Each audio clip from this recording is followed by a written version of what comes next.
Hey guys, Dahbadu here. So I thought I'd make another video, but this one's going to go over some tips and some tricks that I use to play this build, and some tips and some tricks that I use to play Path of Exile.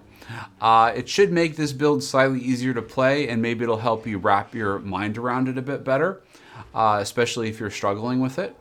I also wanted to kind of address some points that have been raised in the comments section. And it's another excuse to do like a cool little music video. I talked about my first Rusty Feared attempt for this league in my last video. I thought I'd just show it off. Hopefully you guys enjoy the music. And also, really importantly, I've updated my PoBs. So take a look at them. I also kind of go over some of the changes and address those later on in the video. And I go over a lot of different things.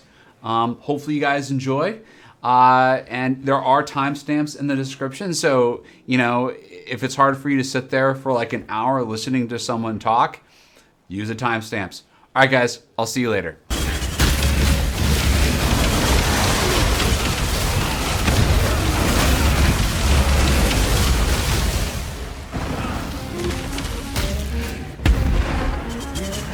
Life is so brittle.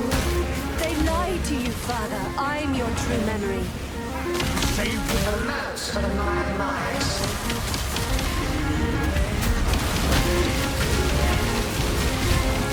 Grant your mortality tightly.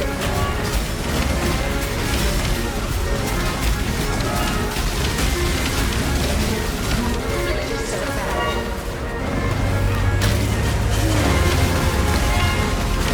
Grant your mortality tightly.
challenged.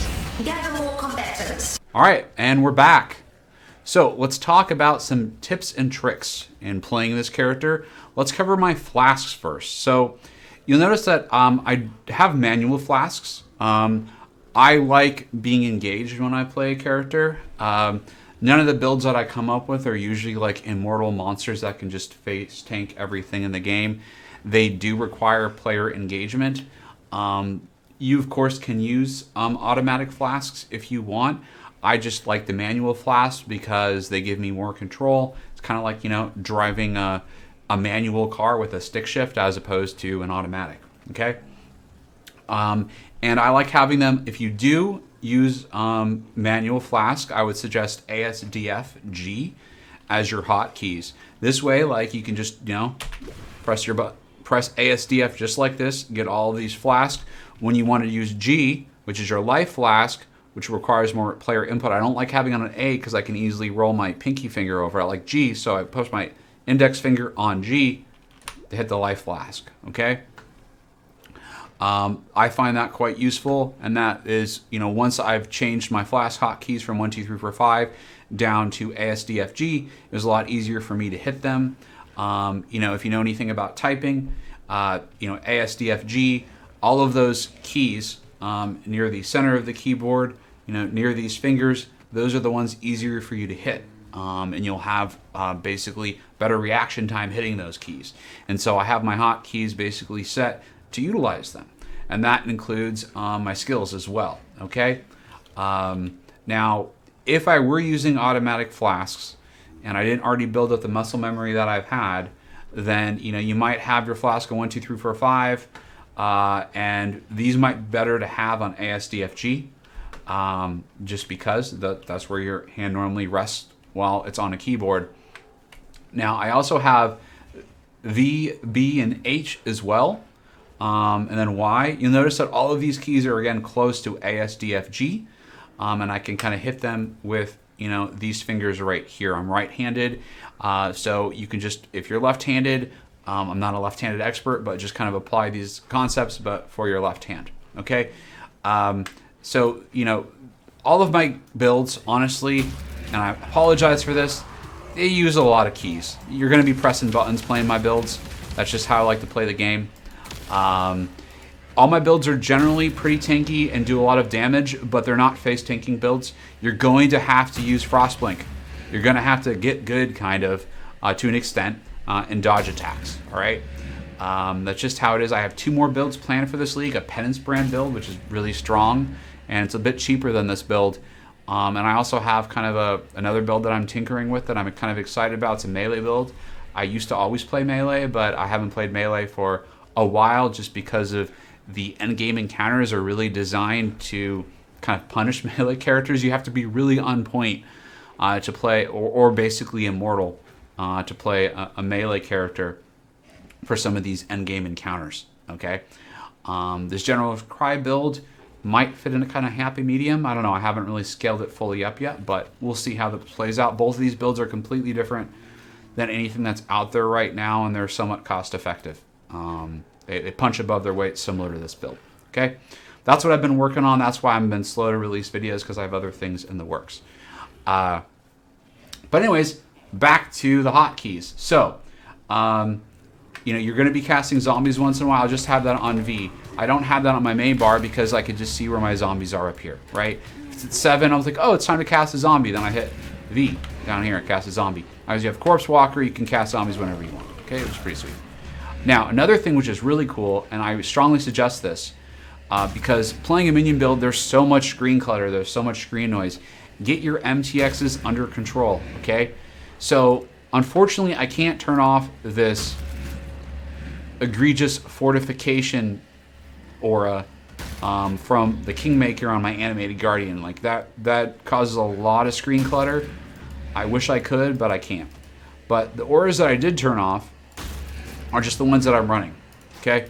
So I have Zealotry turned off, and I have Determination turned off, meaning I put an invisible MTX on them. It's worth it, especially if they have like a sale on a weekend. It's like, hey, buy something and you get like a free mystery box. Well, buy an invisible MTX buff. Dude, it's cool. You can use them in a lot of different ways that will improve your gameplay. So I have invisible auras on for the auras that I have constantly running. I don't have it on Hatred because Hatred doesn't, it's very low profile, right?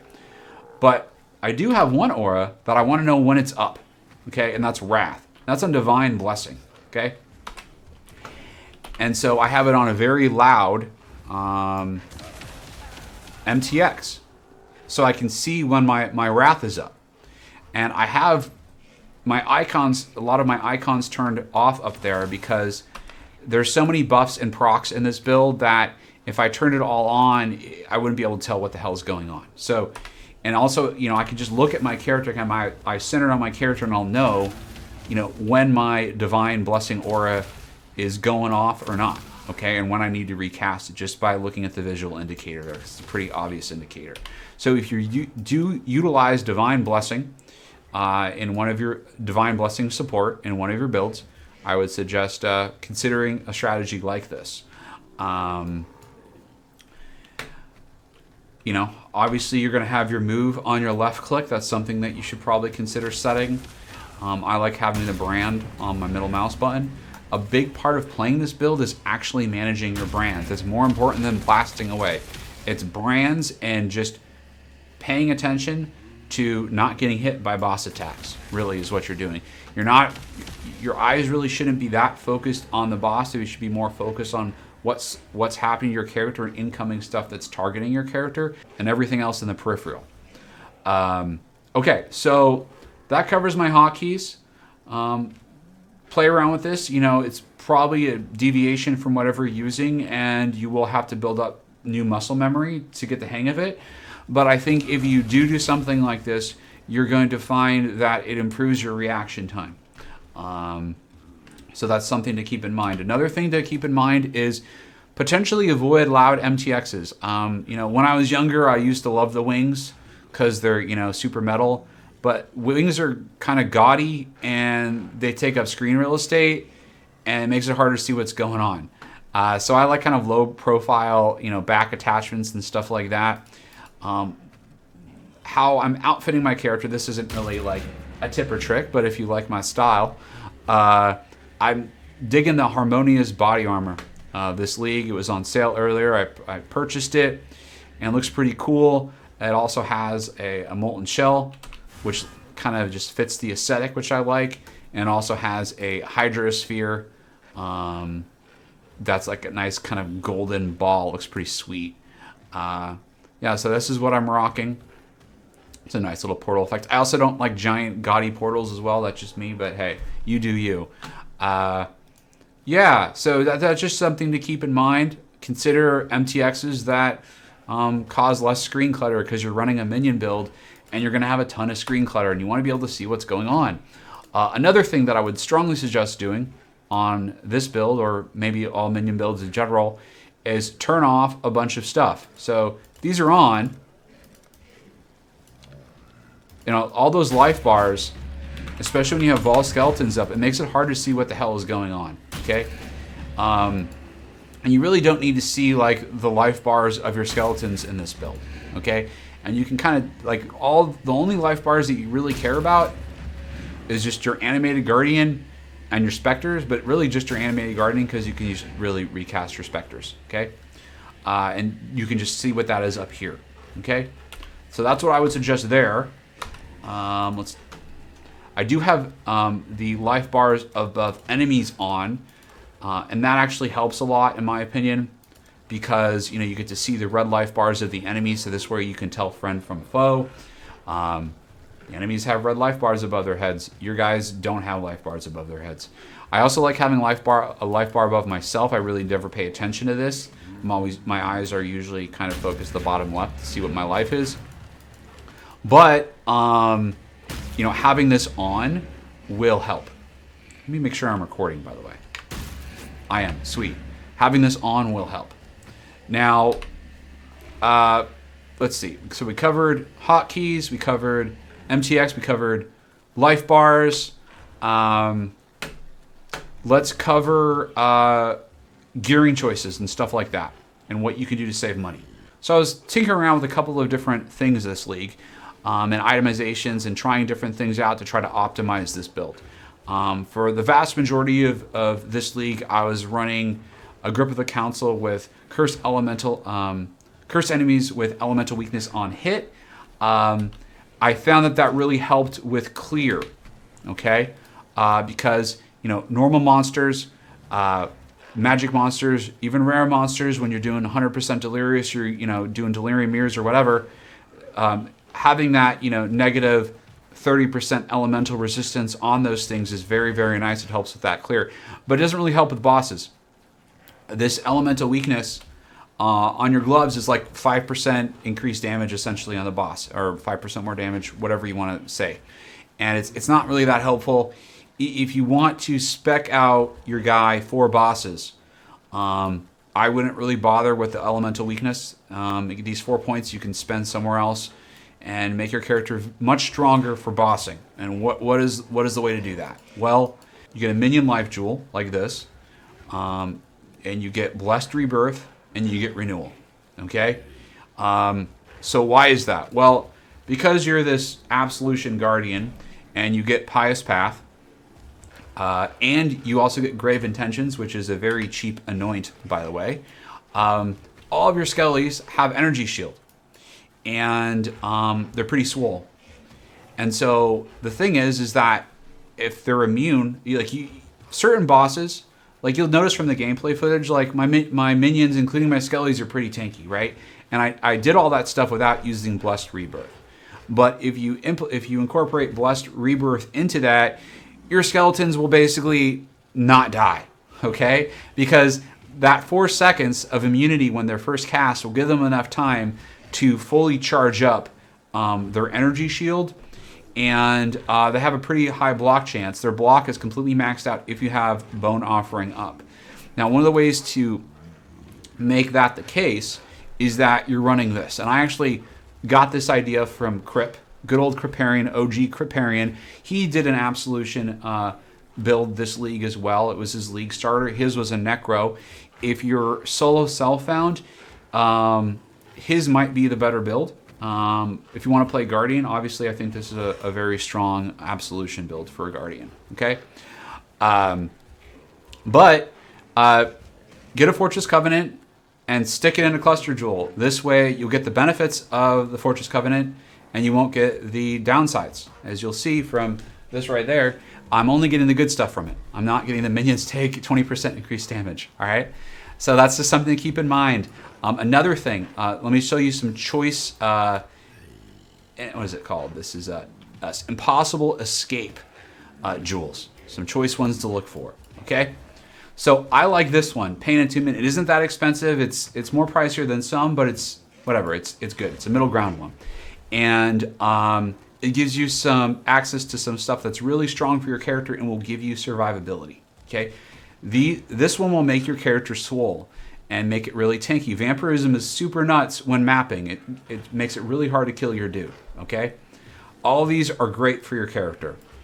So if you want to make your minion swole as opposed to your character, you can get the Impossible Escape Jewel for Necromantic Aegis. Good, I said it correctly there. And you're going to want to get a Decay Ward, and you're going to get Potency of Will from that. Hopefully you don't hear the dog barking outside. And that'll basically make it so when your Bone Offering is up, your skellies have max block, spell block, and attack block, okay? If you have Decay Ward, and remember they have Energy Shield and their Pious Path, and they're on Consecrated Ground, and so that's like 7.5% life regen from that, and that's also their Energy Shield. They're just very hard to kill. That's why my minions are so tanky in this build. But this will make your minions really tanky, and you can do some pretty crazy stuff in terms of what your skeletons can tank with this combination, okay?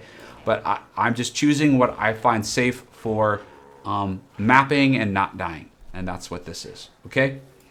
Another choice one is Runebinder, which is really cool.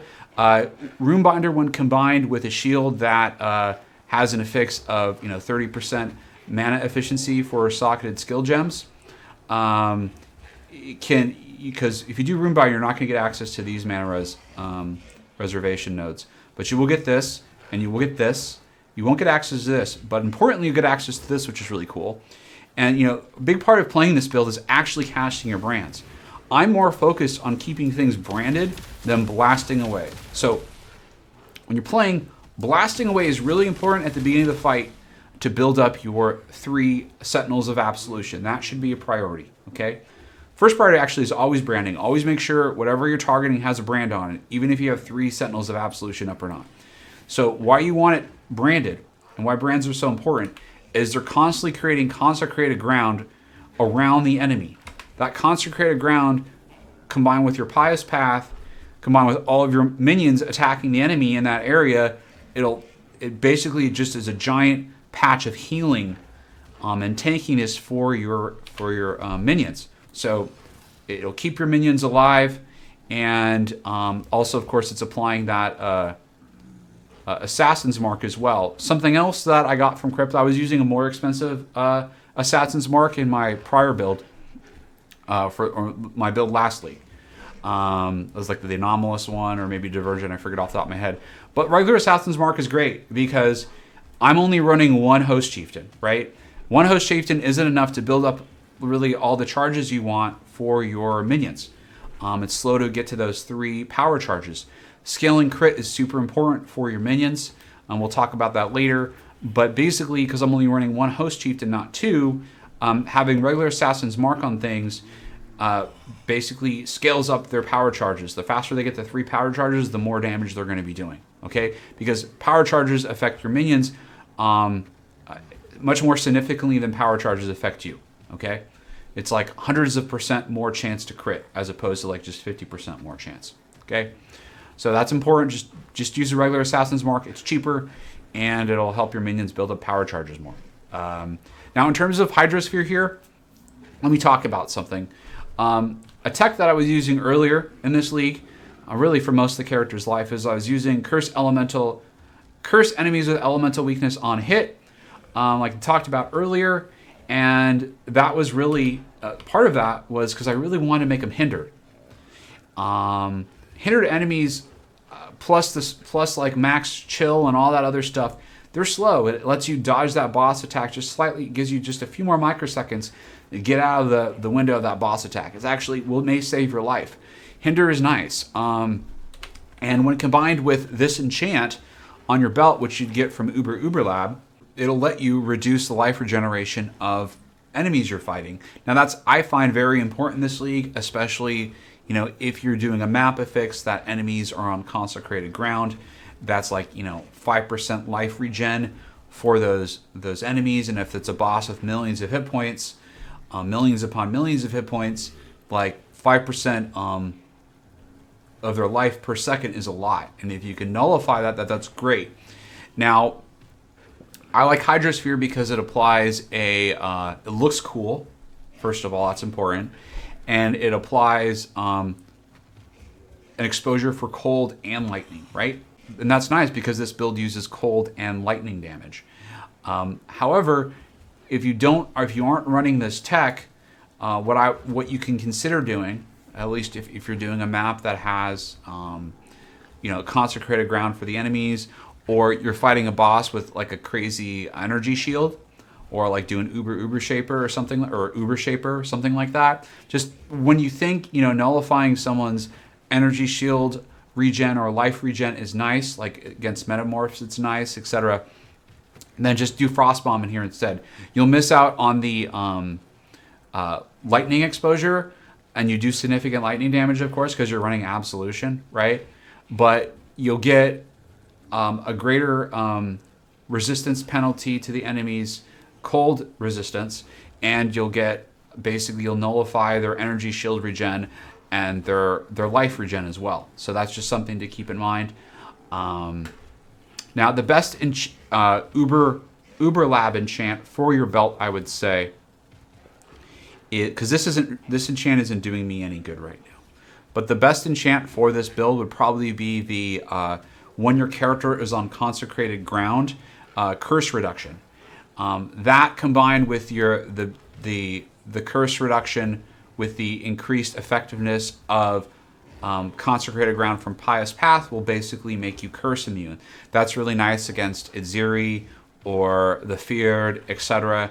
Whenever you're dealing with those curses, it's just nice. Now, I'm running this right now. I did actually get that really awesome enchant, but I gave that belt away to someone who was making this build. So I probably should have kept that belt. Whatever. The point is these are the flasks that you're going to be using to kind of counter elements in this game for this build.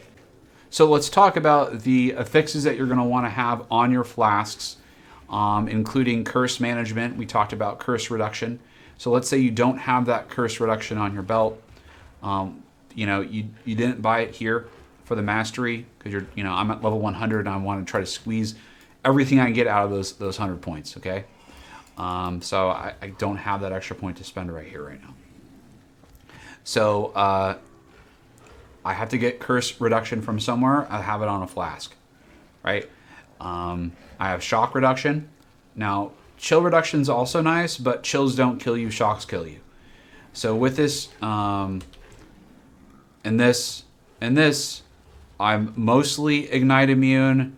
With the flask up, I'm shock immune, and or pretty close to shock immune, and I'm like mostly chill immune, and I'm freeze immune. Okay, but you're gonna want to get reduced effective shock on one. I would suggest increased armor on your granite. You can also run a roomies as well.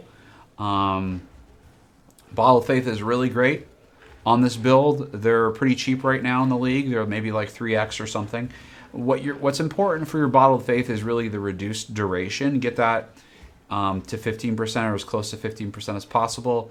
The extra damage and extra stuff is great as well, but I just really like having these all have a lasting around the same time. So when I go like this, ASDF with my fingers, they all just kind of the cooldowns all kind of match up at the same time, right?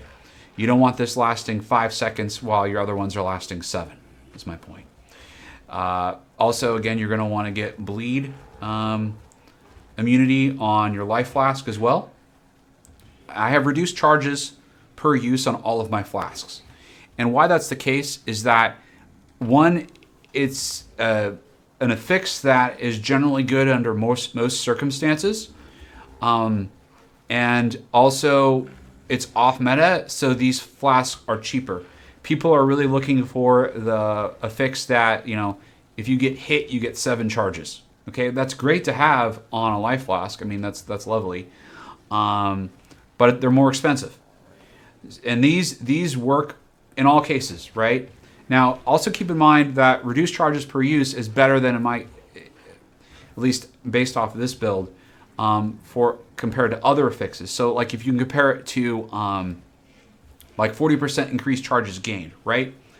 So the thing about reduced charges per use is actually kind of double dips, because you get more out of each use. So, and therefore your charges go further. So you might not be, like, essentially you're using 20% less charges, and that means that you need 20% less charges. So in a way, that's like 20% more charges gained, if you think about it. So it's 2. It's 2 and 1. That's why I like the reduced charges gained, and they're off meta, so they're cheaper. So that's what I would suggest. And if you're a big money spender, then at least for your life flask, consider getting, when you get hit, you get like, 5 to 7 charges gained per hit. That's really nice, okay? You can also go for crit. The issue is that if you're not using Brittle Ground or Gale Sight, your crit is not going to be like at 100%. It's going to be at like 50% crit chance. And you also have to be blasting away. And that requires... The point is you really want to not feel like you have to blast away at the boss to get your charges back, and because you want to feel free to move around and dodge attacks and stuff. So that's what I would suggest for the flasks. Now, let's see, what else? Oh, let's talk about other gearing choices and things that you're going to want to deck your Animate Guardian out in. So what I would suggest doing is buy a few pairs of Legacies of Fury. You really want to get the increased Scorch effect and increased chance when you kill a Scorch enemy to burn, basically have an undeath effect there.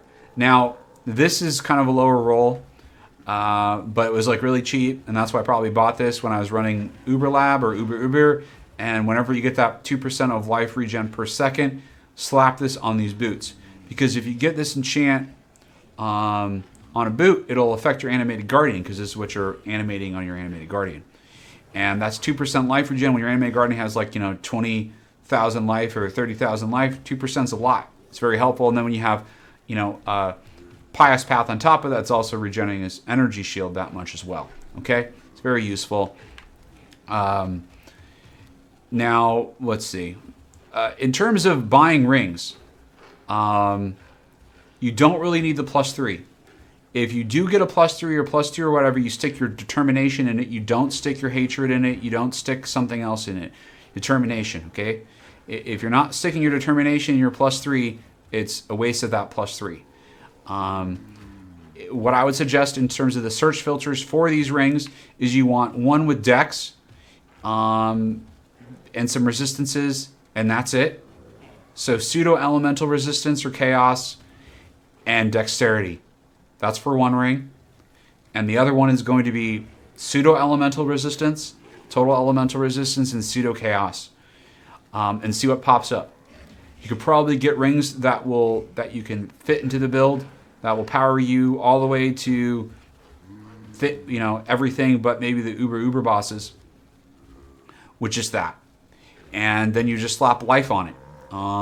Searching for items with life on them, you usually have to pay a premium.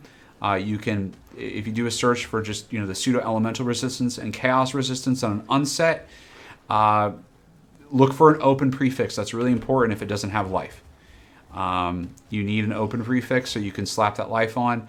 Energy shield's also great. If you already have life on it and has an open prefix, then you slap flat energy shield, because energy shield is effective life for your character with Eldritch Battery and Mind Over Matter. These amulets. Now, the thing about the amulets is, this looks pretty fancy, but this was way cheaper than Ashes of the Stars. In my original PoBs, I put Ashes of the Stars in there because they were super cheap in 3.17. But this league, they're super expensive. Don't get Ashes of the Stars. Just get an amulet like this. Now, ideally, you're going to want to get a +1 to all skill gems. And if you can get Fizz on there or Lightning on there too, lovely. Those do cost a lot more though. Why you want that +1 to all skill gems is because it's really important to hit level 25 on your raised Spectre with this build. You're not a Necromancer, and so you don't get that quality of life of +2 to all minion levels, so it's really hard for you to get 4 Spectres. You really want 4 Spectres because that'll basically increase your damage multiplicatively. It's very useful getting 4. The thing is that it's kind of tough to get. And so to get 4 Spectres on an Absolution Guardian, which is one of the pain points of this build, is you have to get an Awakened Minion Damage Support Gem, level 5. It can be corrupted, the cheapest one you can get, okay? You slap it in here. You combine it with a corrupted level 21 Raised Spectre, and you also need to get +1 to all skills on here. You need a +1 to all skills on here, and you also need a +1 to minion skills on here. That's how you do it. That'll give you level 25. That'll let you cast 4 instead of 3 in conjunction with this and this, right? So that's the idea behind the Spectres. For the Spectres you're running a Baronite Cleric. You're running a Rex Matriarch. You're not running an Arena Master. I think they're overrated, and their buff doesn't last very long. You're running 1 Host and 1 Carnage Chieftain, okay? In terms of all of these Spectres, the only one that really dies on me is the Baronite. It is what it is. The Baronite just doesn't have a lot of life. Now, luckily, because you have Pious Path and Consecrated Ground, you will, it lasts longer than it would in other minion builds. But, yeah, out of all of these Spectres, this is the one that's going to die the most. So just be mindful of that. Something else to cover is, how do you desecrate? How do you recast your Spectres? It's just an annoyance of all real minion builds. So to get your Spectres, what I would do is I would join global 6666. Okay? And then you can like type in here in global, hey, does... Oh, this is from... Okay. So that Ghost RMT is I think that's from 666. He was like, hey, does anyone have X Spectre I can copy? And like give them a tip if they invite you, like give them 5C or something. And what you're going to want to do is you're going to want to take off your body armor because this will eat corpses on the ground. And you just, you know, get the invite from them and give the dude a tip. And you take your hatred out. You stick your desecrate in.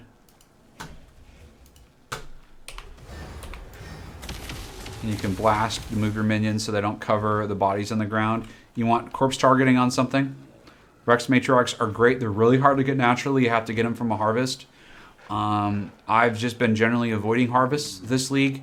I've noticed whenever I go into them, I take way too much time and I get real OCD about it. They slow me down too much. I appreciate people that do harvest. If you're the kind of person that does harvest, great, you can make a lot of money. But that's just not me. So yeah, that's what you do. You'll need that person who has the Spectre to cast Desecrate for you. You know, because we have Corpse Walkers, we can always just walk around and make corpses as well too. You target it, and then you cast, you know, you raise them with Raise Spectre. Now, be careful to take, once you're done making your Spectres, be careful to take Raise Spectre off your hotkey bar, because what will happen is that you will, I usually have my Summon Skeletons on T, okay? And the thing is that if I have Raise Spectre here, what's going to happen, and I don't notice it in the middle of the map, I'm gonna be like I'm thinking I'm casting my skeletons, but I'm actually casting Raise Spectres, and I'm killing all my great Spectres off. So don't do that. I still do that once in a while when I don't notice. So that's just something to be mindful of. As soon as you make your Spectres, get that thing off your bar so you don't freaking cast it anymore. Okay? And how you know, animate stuff here, Animated Guardian, is you drop it on the ground, not in your hideout, but I just like go to Act 10.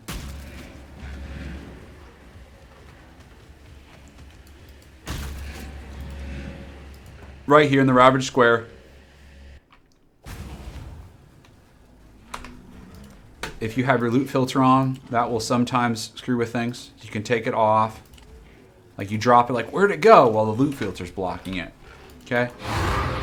And so what you do with the Animated Guardian, how you animate stuff, I'm just covering this because this is stuff not everyone knows, is you target the thing on the ground and you press Y, and that'll put these new fly kicks on my Animated Guardian. My Animated Guardian, if you look closely, already have those kicks on them. And they're better rolled as well. Well, that's kind of a minion cluster here. See those fly kicks? You saw them for 1 second.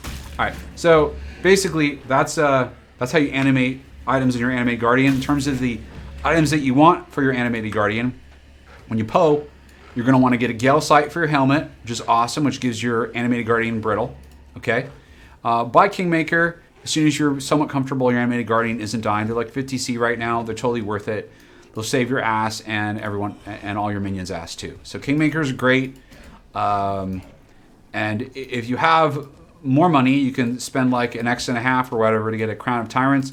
Again, make sure to color the gem for this build green first, so you get the cold bonus for it.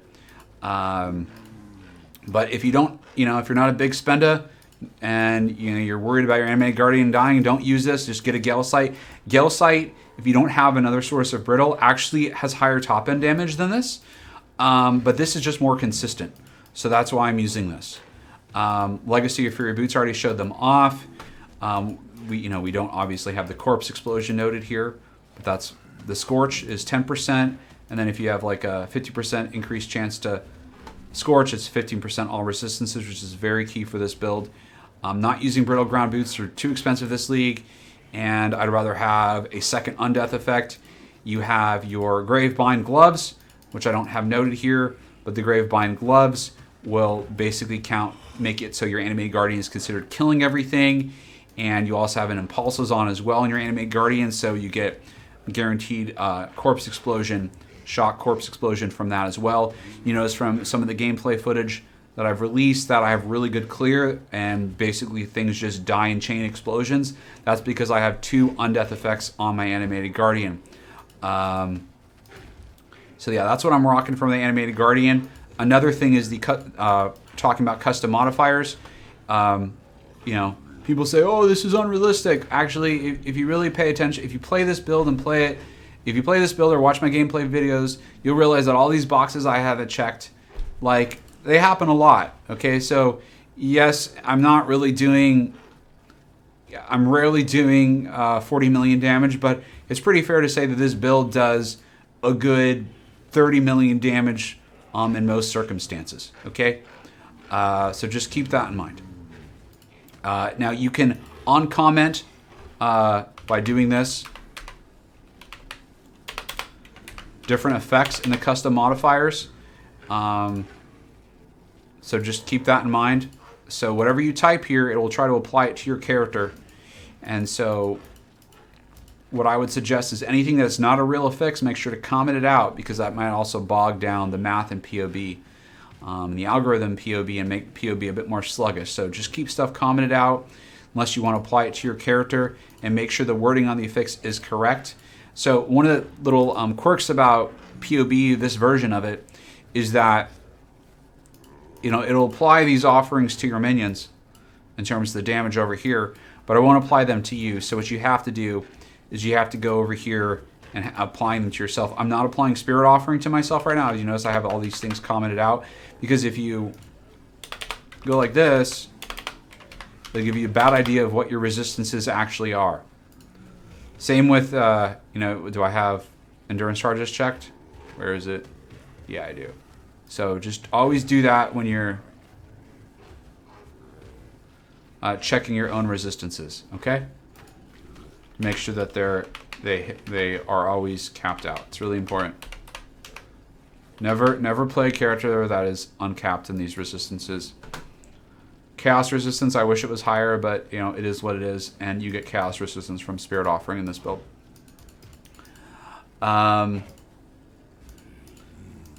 So we talked about where you get your Spectres. We talked about commenting things out here. Now you can actually like do a second gear thing here, a new item set, and do the Animated Guardian with items, whatever. Just, you can do that if you want. I'm lazy. I'm just using the config tab. Yeah, so let's see, what else? Oh, let's talk about the gear that I have. Let's go back to the amulet. I was talking about this earlier. So one of the tricks to getting a good amulet, let me go back to my little creepy cabin in the woods here. I'm still hanging out in 666 for Spectres. Maybe we'll hear people talk about Spectres in the video. So don't use an Ashes of the Stars with this build. They're way too expensive. You know, this build, I like making builds that punch above their weight in terms of their cost. So this build, you know, can handle a lot of content based off of the cost of the items.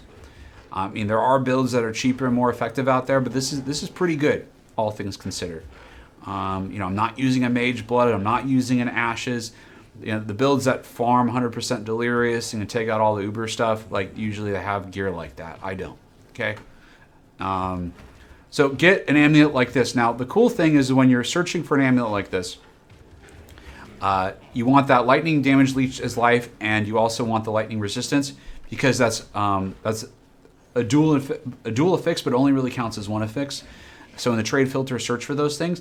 But here's the thing: you can search for cold or you can search for fire. Okay, and then you can use a harvest craft. They're like 10C you can buy off of TFT, or you can do harvest yourself, and you could just switch that cold to fire. I mean, sorry, you can switch that cold to lightning or fire to lightning, and that'll switch the leech over as well. So don't feel like you have to get lightning damage resistance, or lightning resistance and lightning damage leech as life. You can get the other elements instead and then switch them over with harvest. Again, the +1 is great because it will let you get a 4th Spectre in combination with this. But the issue is that they're more expensive. If you just want to get this build cheap off the ground, you can search for stuff like this with lightning or physical skill gems instead of all skill gems. You can probably get like a good amulet for like 1x. That will power the build. That'll work well for the build. That's what you're looking for. In terms of that purity of lightning, I was just trying to get lucky with a Crusader slam.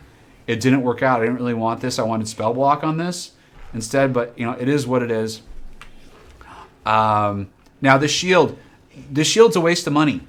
The recover life when you block, I bought this shield because I wanted to try it out. It was a good price. You know, I work at home, so one of the ways I'm able to get good items is like I have trade filters up, and you know, I can play around with trade during the workday a little bit, and I can get good deals on stuff. And so I bought this.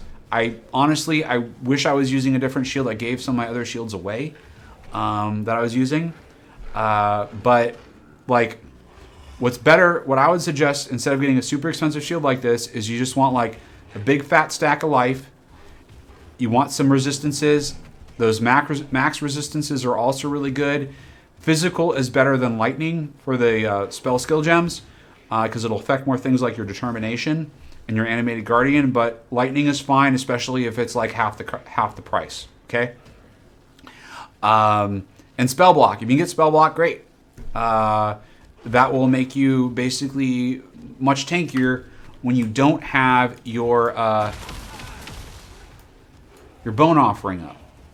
So without my bone offering, I'm like, you know, a little bit less than 60 spell block. If I had a roomies, it would be a bit more.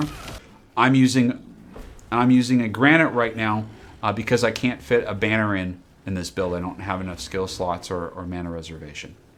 So I think granite's probably better to use than a roomies for this build, especially if you can get spell block on this. You can probably buy a shield with all of those affixes, sans the maximum all resistance for like less than an X. Okay, so you get an X amulet, an X shield. You probably pay about an X per ring. Okay, belt super cheap, few chaos. Gloves are super cheap. You don't need to bother with the corruption. The elemental weakness will help with clear, but it'll actually make you worse for bosses, like I said, because the 4 points you spend over here to get this stuff, you know, you're missing out on getting this. And this is really nice, which we talked about, okay? We talked about the enchant. If you can get corruption on this, that adds to this, great. Don't bother getting like a corrupted belt with a determination affix or whatever. I don't really think it's worth it.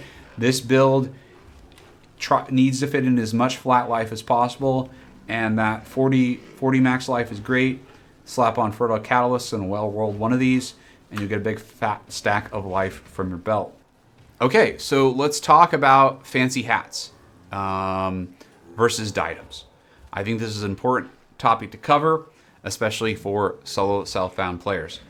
So if you're a solo self-found player, I would not try to build for a ditem. I would actually just do what I did in this League Start, and you can kind of see it in my League Start music video that I have posted.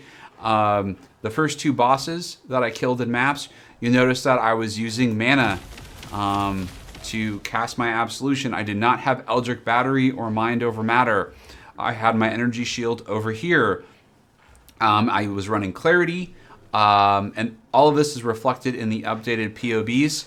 And I invested a bit in some mana regen on my tree, and I was also running Arcane Surge as a support on my hat.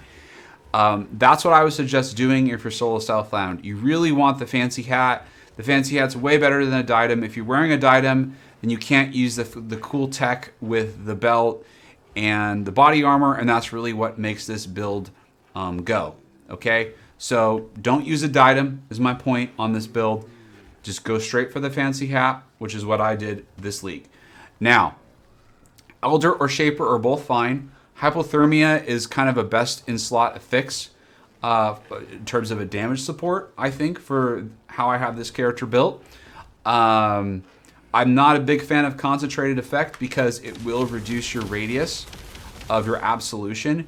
And, you know, Absolution shotguns, right? You know, you're casting Absolution. Your Sentinels are also casting Absolution. And if that radius is smaller, there's less shotgunning, there's less clear. So, you know, if I had Concentrated effect on here, yes, I'd be doing like 20% more damage. That's lovely. If I had like a Gazi level hat, I'd be doing a lot of damage. Probably my PoB would say something like 80 million. I have no idea. But I'm not that rich. I've never even gotten a Mirror Shard drop. So this is the kind of hat that I'm running. Okay, it's still a very good hat. Now, to make something like this, either start with an Elder or Shaper base for a Bone Helm. If you want to have a chance to get that +3 level of Sock the Minion Gems, then you will need to get it item level 86. What I did this league to start is I didn't bother with that because I didn't have enough money to buy one of those. They were really expensive this league. So I bought like an item level 84 one or something, which was fine. And I got lucky with an Essence of Insanity Slam. That's like the cheapest thing you could do. I was just hoping to get lucky, and I got lucky with my first slam. So awesome. But if you don't get super lucky like I did this league, then what you're going to want to do is you're going to want to probably start with a Shaper Elder base. Shaper will let you access Hypothermia and that crit chance, which is really, really nice, okay? Elder is more consistent though, okay? So just keep that in mind. And then what you're going to want to do is you're going to want to just do a Chaotic Resonator and do Bound, Faceted, and Sanctified in the Chaotic Resonator. And you're just going to slam that until you get some good looking affixes on your helm. Okay, now if you're going for the crit and you're doing Shaper, you have a Shaper influence on it, then instead of using Sanctified, you can use Def. Well, that's really kind of the cheapest, most effective way to get a helm that's quite usable. And just do that instead of a Diadem. Also, like this body armor is pretty cheap, right? But all you need is a 5-link. And what I would suggest doing if you're like in a guild or something like that, often people have the 5-link harvest just sitting in their Horticraft station. Maybe they can hook you up with one of those if you just want to. You buy the Queen's Hunger and then get someone to 5-link it for you with a Harvest Craft. Real easy that way. But really, you don't want to do the Diadem because if you're using the Diadem, you won't be able to use this cool tech with the body armor and the belt. Okay? So yeah, that's kind of what you want to do for your fancy hat. And again, look at the new PoBs that I have posted. The transitioning from campaign to maps, again, you will be using mana for until you can, you know, get the fancy tech of the Pious Path, Forbidden Flesh, and Forbidden Flame Jewels. That's only really a trade league thing. If you're doing this build solo self-found, you're basically just, you know, your energy shield's over here. Okay, you're using mana, and again, you're using Arcane Surge support as one of the affixes in your hat. It's actually a pretty good support. It's one of the better supports in the game, actually. And people overlook it because they try to squeeze power out of their supports in different ways. But try it out and take a look at the new PoBs. Hopefully you guys enjoyed listening to me talk for an hour. And take care. All right, bye.